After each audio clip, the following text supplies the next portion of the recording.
Rudi ukajitafakari upya, sawa? Utafakari ni kitu gani kichoko kinakufanya wewe unidharau mimi, alafu jitafakari pia sasa hivi nikirudi ni kitu gani ambacho kitakufanya wewe uniheshimu mimi. Kipi? Kama wewe ungenipenda na kuniheshimu, hata mama yako angeniheshimu pia. Nitakufa. Siwezi kuishi bila wewe mume wangu, siwezi. Wekeza muda kwenye kumfuatilia. Siku moja utaamini hiki ninachokisema. Hata mwizi siku zake huwa ni 40.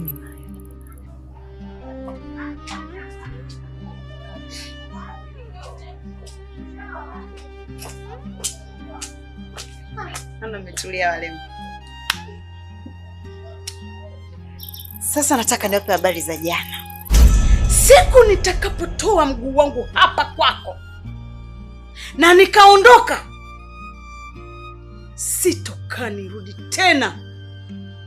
Huyo Kevin atakuwa ndio baba yako na mama yako, na huyo ndo atakuwa mume wako.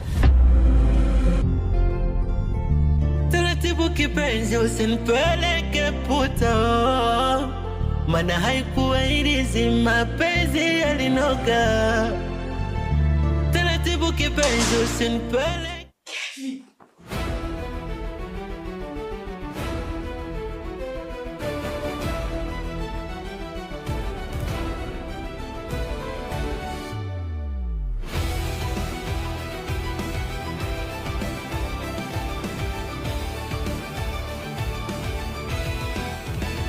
Kevin, unanisaidia tena ile takataka.